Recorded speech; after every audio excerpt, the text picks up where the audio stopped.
The Black Death for sleep, the Great Mortality. Close your eyes, take a slow, deep breath. Let the world around you grow quiet. Feel the day slipping away. Feel your body becoming heavy and warm. Tonight, we travel back in time, almost 700 years into the past, to the Middle Ages, to a world of walled cities and small villages, of stone cathedrals and timber houses, of merchant ships crossing the Mediterranean and caravans crossing the deserts of Asia. It is a quiet world by our standards, a world lit by candles and oil lamps, a world where most people never travel more than a few miles from the place they were born, a world of farmers and craftsmen, of monks and merchants, of kings in their castles and peasants in their fields. And tonight, we will follow the story of the greatest catastrophe this world ever knew, a wave of death that swept out of the east, crossed the whole of the known world, and killed perhaps half of all the people in Europe in the space of just a few years. They called it the Great Mortality, the Great Pestilence. Later generations would call it the Black Death. It was the deadliest pandemic in human history. It changed the world forever. And yet, for the people who lived through it, it was also a deeply human story of fear and courage, of faith and despair, of communities that broke apart and communities that held together, of a civilization that was tested to its very limits and somehow survived. This is that story. Let yourself drift slowly into that world now. Let the modern world fade. Let the noise of the day grow distant. Imagine a medieval city at dusk. The narrow streets, the timber houses leaning together overhead, the smell of wood smoke and bread, the sound of church bells ringing across the rooftops, the gentle clip-clop of a horse on cobblestones. A world about to change forever, but tonight in our story, still peaceful and whole. We have all night. There is no hurry. Part 1, the world before. To understand the catastrophe, we must first understand the world it struck. In the early 14th century, Europe was crowded. After centuries of relative peace and good harvests, the population had grown enormously. There were more people in Europe in the year 1300 than there would be again for hundreds of years. The cities were packed. The farmland was worked to its limits. Forests had been cleared, marshes drained, every available acre put under the plow. It was a world living close to its edge. The cities in particular were crowded and dirty by our standards. Houses were built of timber and packed close together along narrow, winding streets. There were no sewers as we know them. Waste was thrown into the streets or into the rivers. Pigs and chickens wandered freely. Rats and mice were everywhere in the houses, in the granaries, in the ships, in the warehouses. And on the rats lived fleas. Nobody understood the connection between rats, fleas, and disease. Nobody understood germs at all. The science of the time, inherited from the ancient Greeks and refined by Arab scholars, held that disease was caused by bad air, by foul smells, by an imbalance of the four humors in the body, by unlucky alignments of the planets. Doctors treated illness by bleeding patients, by balancing the humors, by prescribing strange remedies of herbs and minerals. For ordinary sickness, this medicine did little harm and sometimes a little good. But against what was coming, it would be utterly powerless. Europe in 1300 was also a deeply religious world. The Catholic Church was the center of life. Church bells marked the hours of the day. The great cathedrals, taking generations to build, rose above every major city. Most people believed, completely and without question, that everything that happened in the world was the will of God. Good harvests were God's blessing. Bad harvests were God's punishment. And a plague, when it came, could only be understood as the wrath of God against a sinful humanity. Trade connected this world together. Italian merchant cities like Venice and Genoa had built vast trading networks. Their ships crossed the Mediterranean, carrying silk and spices from the east, wool and timber from the north. Their trade routes reached all the way to the Black Sea, where they met the overland caravan routes coming from Central Asia and China, the routes we now call the Silk Road. These trade routes brought wealth, they brought knowledge, they brought silk and spices and porcelain. And in the year 1347, they brought death.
Part 2 out of the East.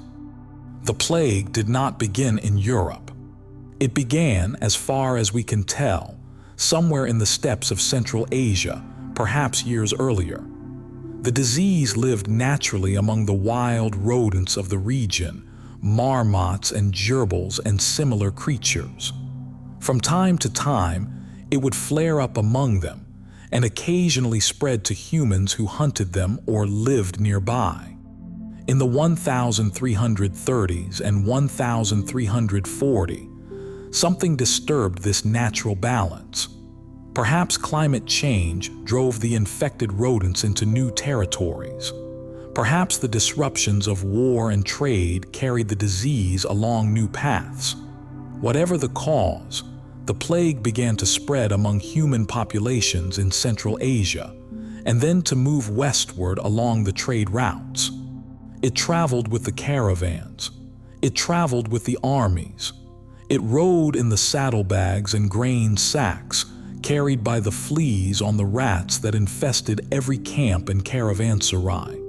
By 1346, the plague had reached the shores of the Black Sea. There is a famous story about how it crossed into Europe. In the Crimea, on the Black Sea coast, was a trading city called Kaffa, a colony of Genoese merchants from Italy. In 1346, Kaffa was being besieged by a Mongol army. According to a chronicle written by an Italian named Gabriele de Mussi, the plague broke out among the besieging Mongols.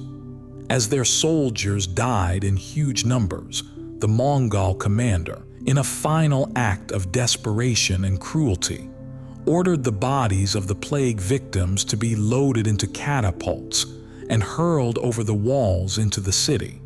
The defenders threw the bodies into the sea as fast as they could, but it was too late.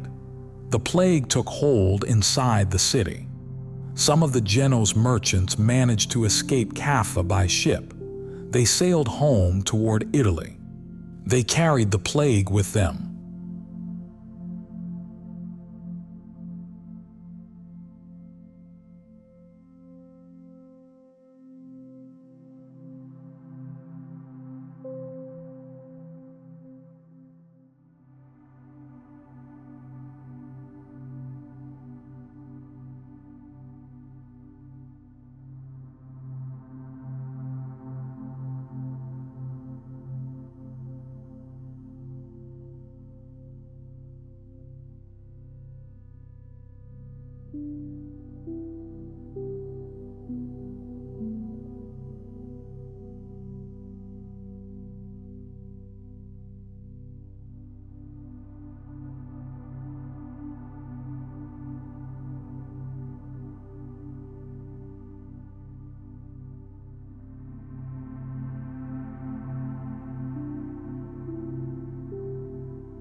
Part 3. The plague arrives. In October of 1347, 12 Genoese trading ships arrived at the port of Messina, in Sicily. The people who came down to the harbor to greet the ships found a scene of horror. Most of the sailors aboard were dead. The few still living were gravely ill, covered in strange black swellings, burning with fever, coughing blood.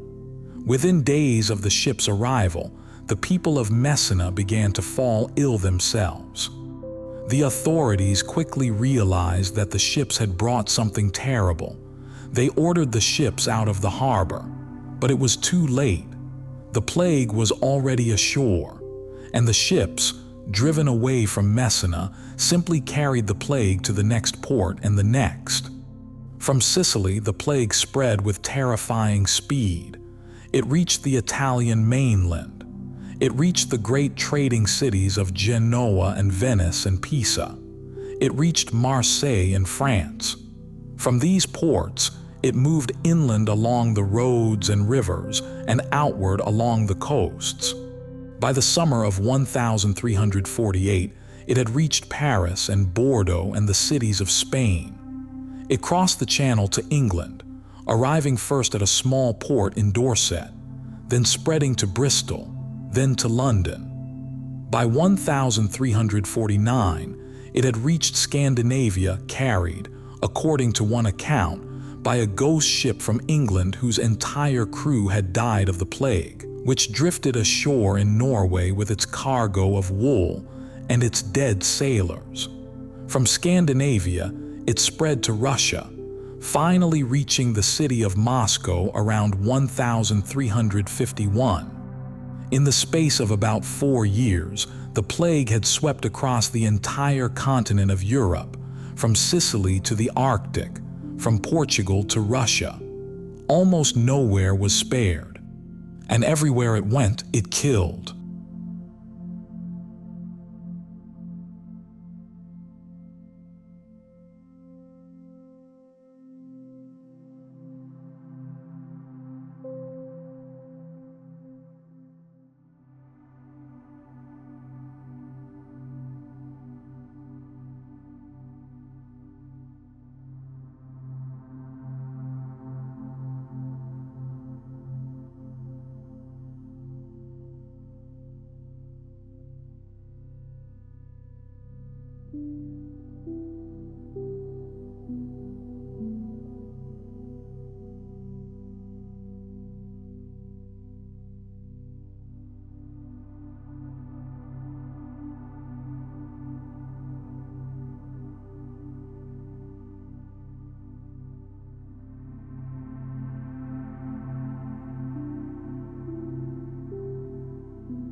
Part 4. The disease. The plague came in more than one form, and all of them were terrible.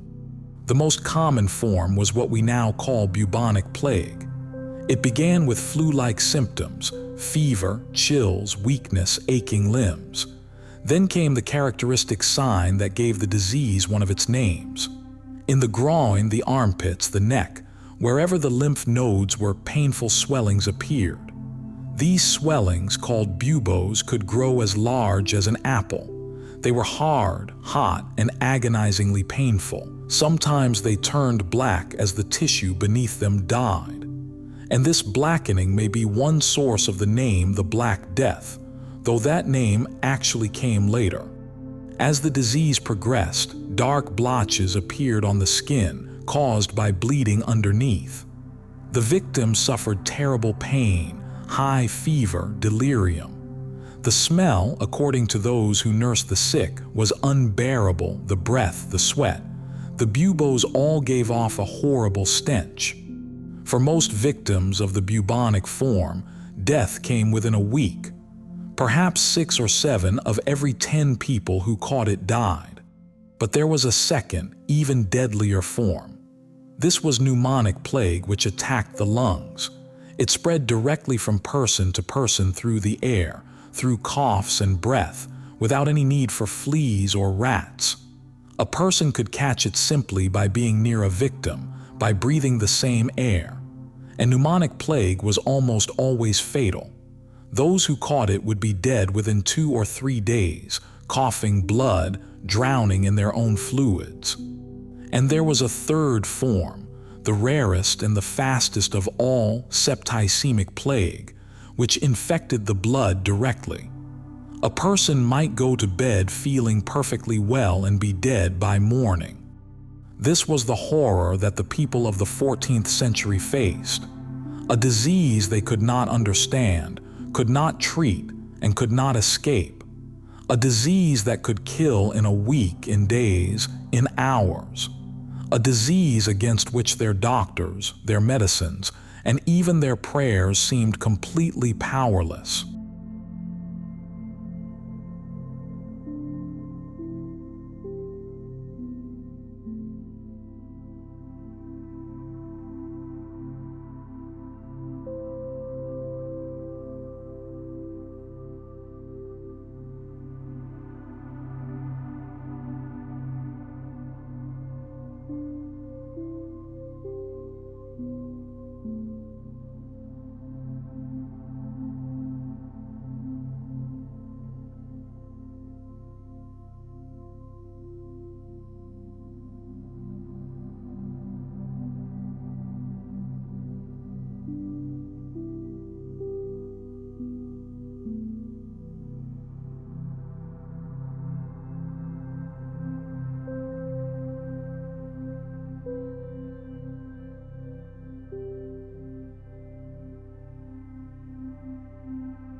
Part 5. The response.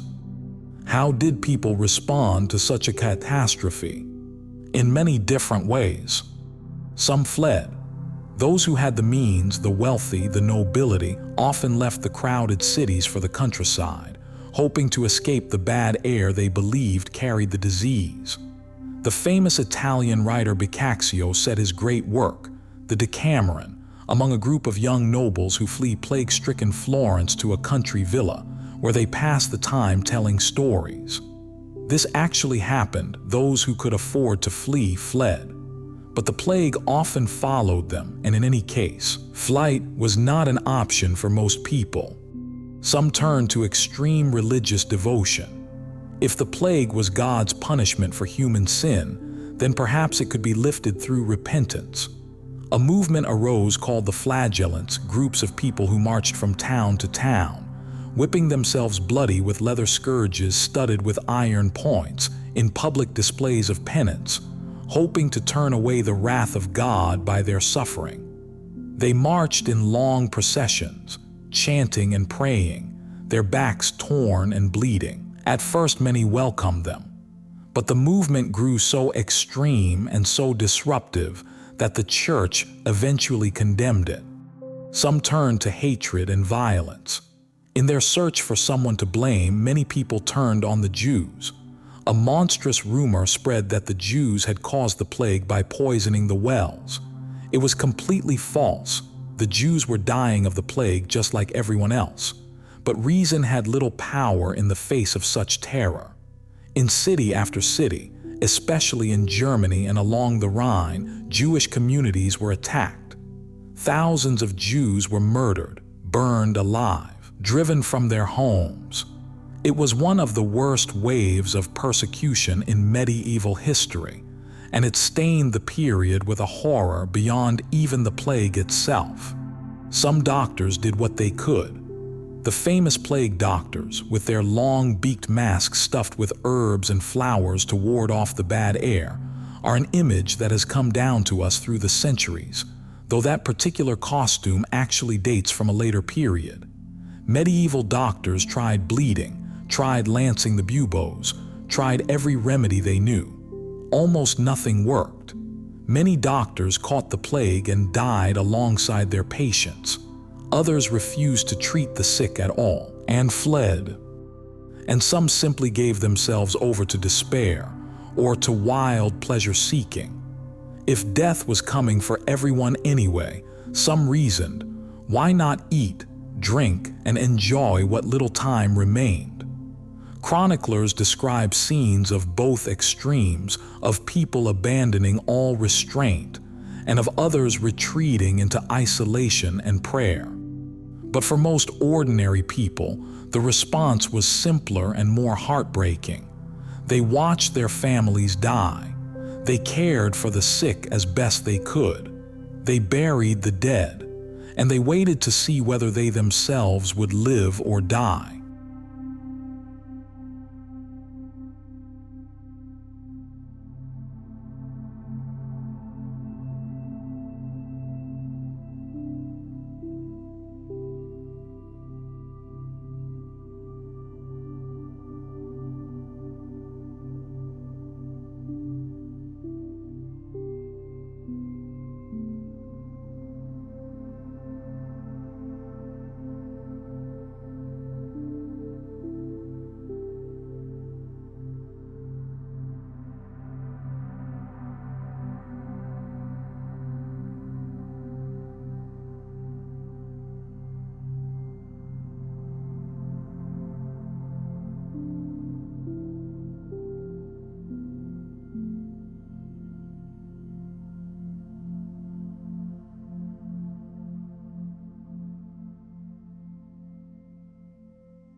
Part 6. The dying.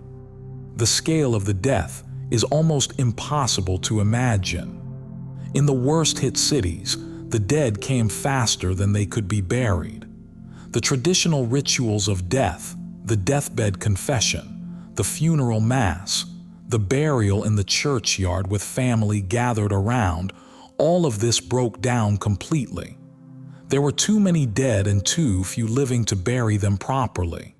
Great pits were dug outside the cities, and the bodies were thrown in by the hundreds, layer upon layer. One chronicler in Florence wrote that the bodies were stacked in the pits like cheese between layers of pasta. In London, mass burial grounds were opened to receive the thousands of dead. Archaeologists have found these plague pits in modern times. The skeletons laid carefully in rows at first, then more and more hastily as the death toll overwhelmed even the gravediggers. Whole families died together, one after another. Children were left orphaned. The old were left with no one to care for them. In some villages, every single inhabitant died, and the village simply ceased to exist, its houses left empty, its fields left to grow wild. Hundreds of such lost villages have been identified across Europe, places that were thriving communities before 1348, and after the plague were simply gone. The monasteries, where monks lived in close quarters and cared for the sick, were often devastated. In some, every single monk died. The clergy who stayed to perform the last rites for the dying caught the disease and died in enormous numbers. How many died altogether? We will never know the exact number, but the best estimates suggest that between a third and a half of the entire population of Europe died in the years between 1347 and 1351. In a continent of perhaps 80 million people, this means that 25 to 40 million people died in the space of about 4 years. It is a death toll that has never been equaled before or since as a proportion of the population. Even the great wars of the 20th century, terrible as they were, did not kill such a vast share of humanity in such a short time. And then, almost as suddenly as it had come, the plague began to fade.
Part 7. The World After. By 1351, the worst was over. The plague did not disappear entirely. It would return again and again over the following centuries, in waves that struck every generation or two. But the great initial catastrophe, the Great Mortality, had passed.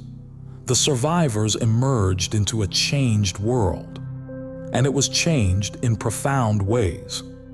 Before the plague, Europe had been overcrowded, with too many people competing for too little land and work.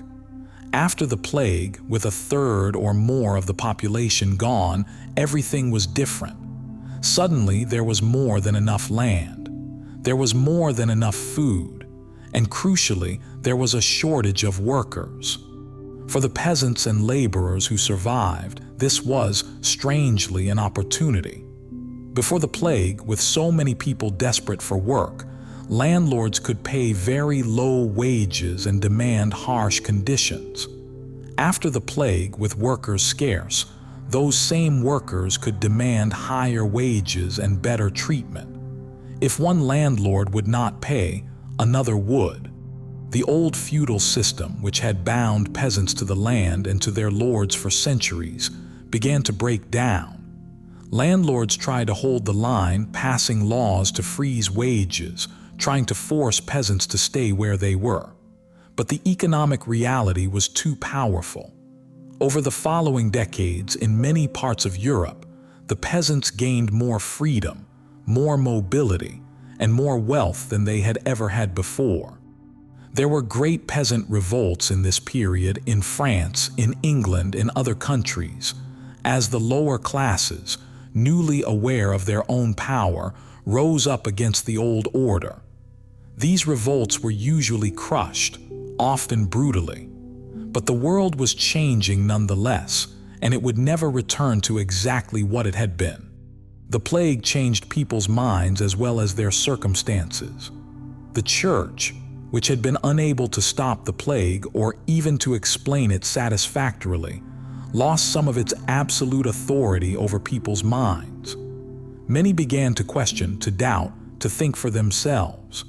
Some historians have argued that this loosening of the church's grip helped, in the long run, to make possible the great changes that followed the Renaissance, the Reformation, the slow birth of the modern world.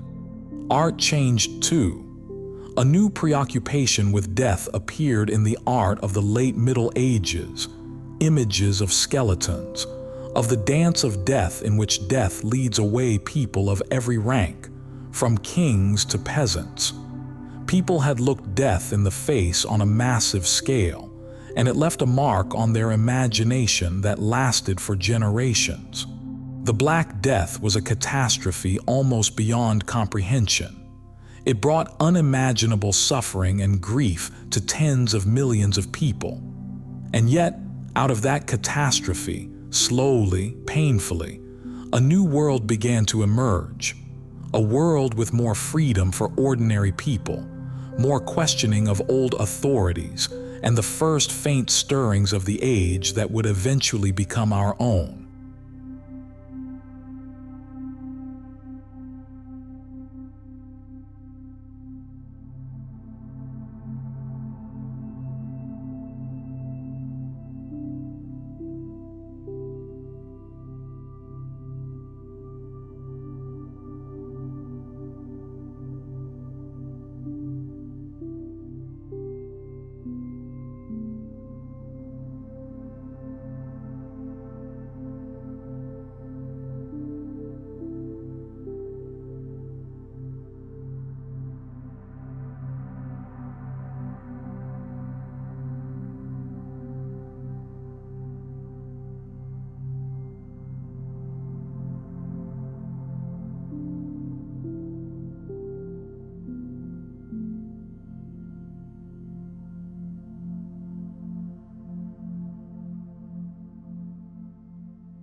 Closing a world at rest.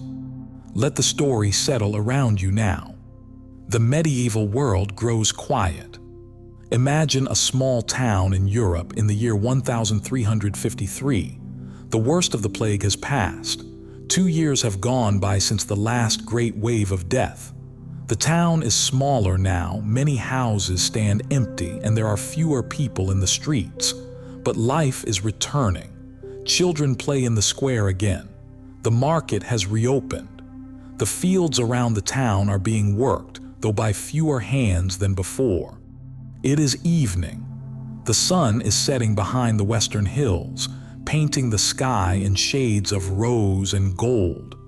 The church bells ring for vespers, as they have always rung, as they rang all through the terrible years of dying. A few people make their way to the church to pray, to give thanks that they survived, to remember those who did not. In a small house near the edge of town, a family sits down to their evening meal. They are fewer now than they were 3 years ago. There are empty places at the table that will never be filled again. But they are alive. They have each other. And tonight, at least, there is bread on the table and a fire in the hearth.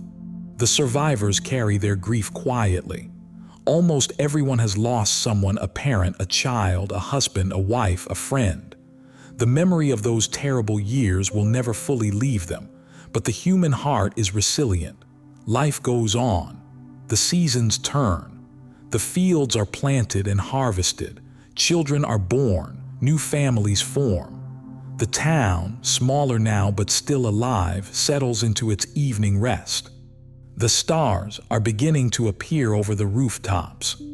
The same stars that shone before the plague came. The same stars that shone all through the years of dying, indifferent and serene above the suffering of the world. The same stars that shine tonight over a world slowly healing, slowly rebuilding, slowly finding its way forward into a new age, ancient and unchanging. The world of the Middle Ages fades slowly, like a dream at the edge of sleep. The streets grow dark. The church bells fall silent. The fires burn low in the hearths. The survivors of the Great Mortality lie down to sleep, grateful for another day of life, holding close the ones who remain to them. Everything is quiet now. Everything is at peace. The long night settles over the medieval world, and over all the millions who lived and died in those years, and over us as well. Let yourself drift now, through the soft darkness, following the slow current of the long medieval night. Rest now. Sleep deeply. Sleep well.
Bonus, the city of Florence. Before we end, let us travel back one more time to the city of Florence in the year 1348, at the very height of the plague. For we have a remarkable eyewitness account of what happened there, written by the great Italian author Giovanni Boccaccio, who lived through it. Florence, before the plague, was one of the richest and most beautiful cities in all of Europe. It was a city of banks and wool merchants, of fine stone palaces and elegant churches. Its population was perhaps 120,000 people. Its bankers financed kings. Its artists and scholars were beginning the great cultural awakening that would become the Renaissance. It was a proud, wealthy, sophisticated city at the very peak of its glory. In the spring of 1348, the plague arrived. Boccaccio describes how it began. The first sign, he wrote, was the appearance of the swellings, the buboes in the groin and the armpits, some as large as an apple, some as small as an egg. Then the dark blotches spread across the body, and once these signs appeared, death was almost certain, usually within 3 days. The disease spread with terrifying ease. It seemed to leap from the sick to the healthy, Boccaccio wrote, like fire among dry tinder. It was enough to touch the clothing of a sick person, or anything they had handled. He described seeing the rags of a dead pauper thrown into the street, where 2 pigs found them and began to root and chew at them. And within a short time, both pigs fell into convulsions and died. As the death toll mounted, the social order of the city began to dissolve. People abandoned their own sick relatives, afraid to go near them. Brothers abandoned brothers. Wives abandoned husbands. And most terrible of all, Boccaccio wrote, parents abandoned their own children, refusing to tend them as if they were not their own. The customs of death broke down completely. Where once a death had been marked by mourning, by gathering of family and neighbors, by solemn procession to the church, now the dead were carried out with no ceremony at all. Hired men carried the bodies to the nearest church and dumped them in great trenches, layer upon layer, covered with a little earth, until the trenches were full. So many died, Boccaccio wrote, that people compared the bodies arriving at the churches to nothing so much as the arrival of goods at a marketplace. By the time the plague passed, Boccaccio believed that more than half the population of Florence had died. Modern historians think this may even be an underestimate. The proud, wealthy, beautiful city had been gutted. Its streets were half empty. Its great families were decimated. Its golden age seemed to have ended in horror and death. And yet, and this is the most remarkable thing of all, Florence did not die. Within a generation, the city was recovering. Within 2 generations, it was entering the very height of the Renaissance. The Florence of Leonardo da Vinci, of Michelangelo, of the Medici, the Florence that would help to give birth to the modern world, was the Florence that had survived the Black Death. Out of the very depths of that catastrophe, somehow, came one of the greatest flowerings of human creativity the world has ever known. It is a strange and humbling thought that even the greatest catastrophe is not the end of the story, that life returns, that beauty returns, that the human spirit, battered and grieving, finds its way forward once again. And on that thought, let us return to rest. The city of Florence sleeps. The plague has passed. The survivors lie in their beds in the warm Italian night, beneath the same stars that have always watched over the city. Tomorrow they will rise and rebuild, and slowly, over the years and the generations, create something beautiful out of all that loss. But tonight they rest. And so may you. Sleep deeply. Sleep well.